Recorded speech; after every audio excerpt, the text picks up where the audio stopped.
একটি মেয়ের গর্ভের সন্তানের 3 মাস হওয়ার আগেই গর্ভের বাচ্চা নষ্ট করে ফেলে, তাহলে কি সে গুনাহগার হবে? আমি একজনের কাছ থেকে কিছু টাকা ধার নিয়েছিলাম, তার সাথে আমার যোগাযোগ নেই, যোগাযোগ কোনোভাবেই আর করা সম্ভব নয়। এখন আমি কি করতে পারি? নামাজে সিজদা করতে গেলে ছোট বাচ্চা সিজদার জায়গায় বসে থাকলে কোথায় সিজদা দিব? মেয়েদের মাসের একটা নির্দিষ্ট সময় নামাজ পড়তে হয় না, ওই সময় কি নখে নীল পালিশ লাগাতে পারবে? আমার ভাতিজা আমাকে ছোট আব্বু বলে ডাকে, এতে কোনো সমস্যা হবে কিনা? পরিবারের সদস্যদের সঙ্গে শান্তি বজায় রাখার জন্য ছোট ছোট মিথ্যা বলা যাবে কিনা? ফরজ নামাজ শেষে বৈঠকে দুরূদ শরীফ পড়া শেষ করার পূর্বেই ইমাম সালাম ফিরিয়ে ফেললেন, সেক্ষেত্রে আমার করণীয় কি? কেউ যদি ঢিলা কুলুপ না করে ওযু করে তাহলে কি তার ওযু হবে? প্রশ্ন উত্তর দেওয়ার আলোকিত ভবনে আমরা প্রবেশ করি। আরাফাত ফারজান আপনি লিখেছেন, স্বামীর সামনে টিপ লাগালে গুনাহ হবে কি? সৌন্দর্য বর্ধনের জন্য লাগাতে পারেন, কোনো অসুবিধা নেই, সেটি জায়েজ আছে। এরপরে এমআরএস এ তাবিয়াত ইয়াদিক আপনি লিখেছেন, মেয়েদের মাসের একটা নির্দিষ্ট সময় নামাজ পড়তে হয় না, ওই সময় কি নখে নীল পালিশ লাগাতে পারবে? হ্যাঁ, ওই সময় নখে নীল পালিশ লাগাতে পারেন। মাসিকের সময়তে যেহেতু আপনার সালাত নেই, অতএব নেল পালিশ আপনি ব্যবহার করলেন, আপনার ওযু করার প্রয়োজনীয়তা নেই, আপনি এটা করতে পারেন। এরপর যখন পবিত্র হবেন তখন আপনি সেখান থেকে নেল পালিশগুলোকে রিমুভ করে আপনি ওযু করে নামাজ পড়বেন, এটা জায়েজ আছে, কোনো অসুবিধা নেই। ইবাদত ইসলাম আপনি লিখেছেন, ওযু করে আয়না দেখে ওযু ভেঙে যায় না, এতে কোনো ওযু ভাঙে না। বিথি রহমান আপনি লিখেছেন, নামাজে সিজদা করতে গেলে ছোট বাচ্চা সিজদার জায়গায় বসে থাকলে কোথায় সিজদা দিব? সেক্ষেত্রে একটু ডানে বামে আপনি সরে সিজদা করতে পারেন, তাতে কোনো অসুবিধা হবে না।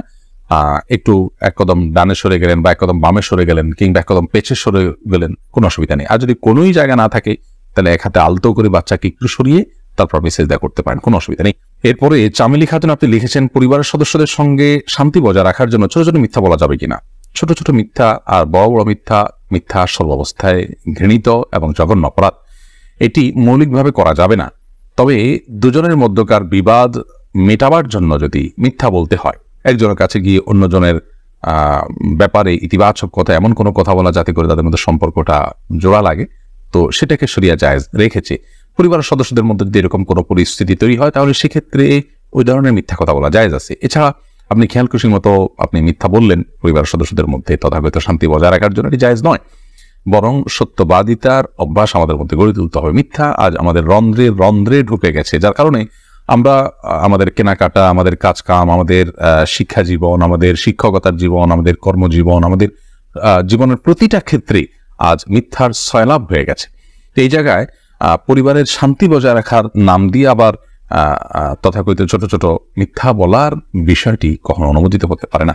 আব্দুল করিম পাটোয়ারি লিখেছেন, ফরজ নামাজ শেষে বৈঠকে দুরূদ শরীফ পড়া শেষ করার পূর্বেই ইমাম সালাম ফিরিয়ে ফেললেন, সেক্ষেত্রে আমার করণীয় কি? ফরজ নামাজের শেষ বৈঠকে ইমাম আপনার দুরূদ শেষ করার আগে যদি সালাম ফিরিয়ে ফেলেন তাহলে আপনি খুব দ্রুততার সাথে দুরূদ শেষ করবেন, আর যদি দুরূদ শেষ করতে অনেক দেরি হয় তাহলে সেক্ষেত্রে কোনো একটা স্টেশনে দাঁড়িয়ে সালাম ফিরিয়ে ফেলবেন, আপনার সালাত হয়ে যাবে ইনশাআল্লাহ। অর্থাৎ যে কোনো একটা জায়গায় অর্থবহ হয়, যেমন আল্লাহুম্মা সাল্লি আলা মুহাম্মাদ ওয়া আলা আলি মুহাম্মাদ শেষ করলেন, পরে আপনি সালাম ফিরিয়ে ফেললেন, কারণ এখানে একটা অর্থবহ বাক্য হয়ে গেল। আর যদি শেষের দিকে থাকেন তাহলে দ্রুততার সাথে শেষ করে তারপর আপনি সালাম ফিরিয়ে ফেলবেন। আফসানা শারমিন রোশনি আপনি লিখেছেন, আমার ছেলে 5 দিনের হায়াত নিয়ে দুনিয়াতে এসেছিল, আমার সন্তানকে আমার জন্য সুপারিশ করবে আল্লাহর কাছে? বল, আপনার সন্তান আল্লাহর কাছে ইনশাআল্লাহ বিদিন আপনার জান্নাতের পথকে সুগম করবে কিয়ামতের ময়দানে, এবং এ ধরনের সন্তান বাবার জন্য জান্নাতে অপেক্ষা করবে, এরকম বিভিন্ন বর্ণনা পাওয়া যায়। যদি আপনি সবর করতে পারেন, আল্লাহ তাআলা আপনাকে সবর করার তৌফিক দান করুন, উত্তম বিনিময় দান করুন। মোহাম্মদ মুনতাসির মাহমুদ আপনি লিখেছেন, নামাজে যদি নিজের অনিচ্ছা সত্ত্বেও কোনো দুশ্চিন্তা চলে আসে তাহলে কি নামাজের কোনো ক্ষতি হবে? নামাজের মধ্যে নিজের অনিচ্ছা সত্ত্বেও যদি দুশ্চিন্তা আসে তাহলে সেক্ষেত্রে এই দুশ্চিন্তা ফলশ্রুতিতে একজন মানুষ গুনাহগার হবেন না, বিশেষ করে যদি একান্তই অনিচ্ছায় আসে। কিন্তু সেটাকে যদি কন্টিনিউ করতে থাকেন তিনি, অর্থাৎ ভাবতেই থাকেন, ধরুন দুনিয়ার কোনো বিষয় মনে পড়লো আপনার জন্য যেটা দুশ্চিন্তার, এরপর ওইটা নিয়ে আপনি নামাজের মধ্যে ভাবতেই থাকলেন, তাহলে সেটা অবশ্যই আপনার জন্য গুনাহের বিষয় হবে এবং নামাজের আপনার যে প্রাণ সেটাকে নষ্ট করবে। হঠাৎ কোনো দুশ্চিন্তা হলো এবং মুহূর্তের মধ্যে সেটাকে আপনি ভুলে গিয়ে সালাতে মনোযোগী হয়ে গেলেন, তাতে কোনো অসুবিধা নেই, এটা ইচ্ছার বাইরে হয়েছে। আর আখিরাত নিয়ে, আল্লাহর ভয়, কবরের আযাব, এই জাতীয় বিষয় নিয়ে যদি আপনার দুশ্চিন্তা হয় সেটা তো খুব প্রশংসনীয় বিষয়, কারণ সেটা আপনার সালাতকে আরো বেশি আপনার আল্লাহর কাছে গ্রহণযোগ্য করবে ইনশাআল্লাহ। জোস মাসুম মামুন এআইডি থেকে আপনি লিখেছেন, আমার ভাতিজা আমাকে ছোট আব্বু বলে ডাকে, এতে কোনো সমস্যা হবে কিনা? দেখুন, আপনার ভাতিজা যদি আপনাকে ছোট আব্বু বলে ডাকে তাহলে সেক্ষেত্রে মৌলিকভাবে কোনো অসুবিধা নেই, কারণ আমাদের দেশে অনেক এলাকাতে চাচাকে ছোট বাবা বলা হয়। ছোট বাবা বলা হয় এটা রূপক অর্থে, তাকে সত্যিকারের পিতা মনে করে বাবা বলা হয় না। মানে আম্মুর রাজুল ইসম ওয়াবি, একজন কারোর চাচা তার বাবার মতোই অনেকটা শ্রদ্ধার জায়গা থেকে এবং অন্য অনেক দিক থেকে, সেই জায়গা থেকে তাকে ছোট আব্বু বলার যে প্রচলন আছে, এই প্রচলনটা আপনার রূপক অর্থে বলা হয় সেই অর্থেই প্রচলনটা আছে, যার কারণে এটাতে আপনার বাপ নয় তাকে বাপ ডাকার যে অপরাধ, সে অপরাধ বা সে গুনাহ এখানে হবে না, কারণ ওই উদ্দেশ্যে কেউ বলেও না এবং বাবা হিসাবে গণ্য করে না। হাবিব রাজ আপনি লিখেছেন, আমার মামাতো বোন আমার বয়সে 5 মাসের বড়, আমি কি তাকে বিয়ে করতে পারবো? দেখুন, যিনি বয়সে বড় তার সাথে বিবাহ বন্ধনে আবদ্ধ হওয়া মৌলিকভাবে জায়েজ আছে, এটি কোনো নাজায়েজ বা হারাম কোনো বিষয় নয়। আমাদের সমাজে এটাকে দোষণীয় মনে করা হয়, সেটা আমাদের সমাজের দোষ বলতে পারেন। শরিয়াত এটাকে যাকে আপনার নিষিদ্ধ করেনি, বিধায় বয়সে বড়র সাথে বিবাহ বন্ধনে আবদ্ধ হতে পারে। বিশেষ করে নবী করিম সাল্লাল্লাহু আলাইহি সাল্লাম তিনি নিজেও খাদিজা রাদিয়াল্লাহু তাআলা আনহাকে বিয়ে করেছেন, তখন খাদিজা রাদিয়াল্লাহু তাআলা আনহা বয়স তার চাইতে বেশি ছিল। এখান থেকে বোঝা যায় নিজের চাইতে বয়সে বড় কাউকে বিয়ে করাটা শরিয়ার দৃষ্টিকোণ থেকে মৌলিকভাবে অনুমোদিত। এটাকে দোষণীয় মনে করাটা বরং দোষের বিষয়। আমাদের শরিয়াতে এত ফ্লেক্সিবল রেখেছে বিষয়গুলোতেই, অথচ আমরা সেগুলোকে অনেক বেশি আপনার সংকুচিত করে ফেলছি, এবং যার ফলশ্রুতিতে নানা রকমের অপরাধ প্রবণতা কিন্তু আমাদের সমাজে বেড়ে চলেছে। শারমিন আক্তার আপনি লিখেছেন, আমি একজনের কাছ থেকে কিছু টাকা ধার নিয়েছিলাম, তার সাথে আমার যোগাযোগ নেই, যোগাযোগ কোনোভাবেই আর করা সম্ভব নয়, এখন আমি কি করতে পারি? আপনি যদি তার সাথে যোগাযোগের কোনো সুযোগ না থাকে এবং যোগাযোগের কোনো সম্ভাবনা না থাকে, তাহলে সেক্ষেত্রে ওই টাকাটা কোনো গরিব দুঃখীকে দান করে দিবেন তার তরফ থেকে, অর্থাৎ তার তরফ থেকে ডোনেশন করে দিলেন, দান করে দিলেন, সবটা তার আমল নামায় যুক্ত হলেন, মাধ্যমে ইনশাআল্লাহ আপনি দায়মুক্ত হওয়ার চেষ্টা করতে পারেন। তারিমা আপনি লিখেছে, আমি প্রেম করে বিয়ে করেছি, হারাম সম্পর্ক করেছি, এখন কি করলে আল্লাহ আমার সংসার জীবনকে সুখের করবে?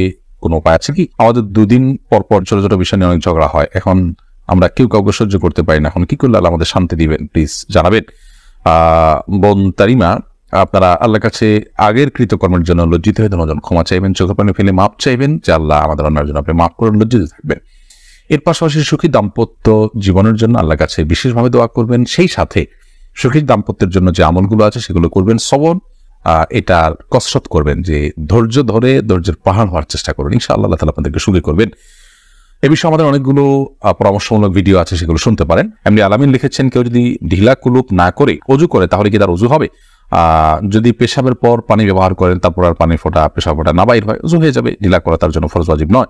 আর যদি আশঙ্কা থাকে তাহলে সেক্ষেত্রে আশঙ্কা দূর করা পর্যন্ত তিনি অপেক্ষা করা বা যেভাবে হোক এটা করা উচিত। তবে ঢিলা কুলুপ না করে পানি ব্যবহার করলেও পবিত্র হয়ে যাবে, অজু করলে নামাজ হয়ে যাবে। আরফাত ফারজান আপনি লিখেছেন, আমি নামাজ পড়ার সময় আমার ছোট বাচ্চা নামাজের সামনে হাঁটাহাঁটি করে, এদিকে ওর বা আমার কোনো গুনাহ হবে না, এতে গুনাহ হবে না। মাইদুল ইসলাম সুবর্ণ আপনি লিখেছেন, একটি মেয়ের গর্ভের সন্তানের 3 মাস হওয়ার আগেই গর্ভের বাচ্চা নষ্ট করে ফেলে, তাহলে কি সে গুনাহগার হবে? গর্ভের বাচ্চা নষ্ট করা সর্বাবস্থায় অপরাধের কথা, কিন্তু যদি সন্তানের মধ্যে হার্টবিট বা প্রাণ সঞ্চারিত হওয়ার আগেই আপনার কোনো এমন ওজরের ভিত্তিতে সেটি নষ্ট করা হয় যে ওজরটি শরীয়ত গ্রাহ্য, যেমন তার ফলশ্রুতিতে মার শরীর বা জীবনের মধ্যে হুমকি আছে, বা বড় কোনো বিপদ হতে পারে, বা বড় কোনো সমস্যা আছে, এরকম কোনো ওজরের ভিত্তিতে যদি এটা করে, তাহলে সেটা ক্ষেত্র বিশেষে ওজরের উপর নির্ভর করে সেটা জায়েজ হতে পারে।